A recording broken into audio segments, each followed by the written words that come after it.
What a priest does in the Bible is good. We need to have this out there. What priests do is they administer things that have already been set up. David sets up that temple, and then the priests administer it. And the priests obey the rules that have been set down for them to do. And in Leviticus, everything is laid out in total detail. Now, the priests don't have any real flexibility. Guy comes with a white spot on his arm. To know whether it's a touch of affliction or not, he has to observe, and it's all carefully laid out. If I can see the flesh underneath the skin, it's transparent, translucent, okay, you need to be set aside. If the spot's there, okay, stay home for a week and come back, and if the spot has started to grow, okay, you got to go outside the camp.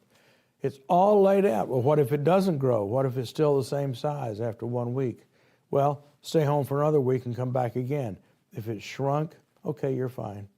If it's gotten big, you got to go out. Everything is laid out, every case. There are 9 different kinds of this leprosy situation. 9 different situations that are dealt with, all laid out. The priest hears with his ear and does what he's told. What the king does is he sets up new forms of this, all right? He administers it, and he can make adjustments. So when it's time to make adjustment from the tabernacle to the temple, it's a king who does it. Now, God tells him what to do. God shows David the pattern in the heavens, just as he showed it to Moses. And David writes down what Solomon is supposed to build and what it's going to look like. But still, it's kings who do this, and kings who are constantly repairing this temple.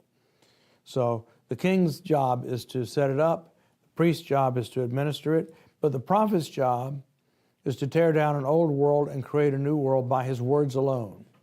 And so the prophet gives people a vision for a new way to act. And so all this stuff that Moses is doing, he is setting up a new age. He is setting up new ways for people to live and move and have their being, because they're going to think differently now.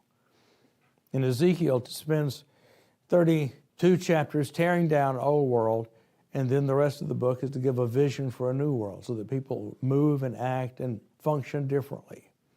And that's what Jesus does as the greater Son of Man, the greater Ezekiel. He's tearing down an old world and giving a vision for a new world so that we move and live and act differently. Setting up rituals, that when you do those rituals, you're being encoded, you're being repatterned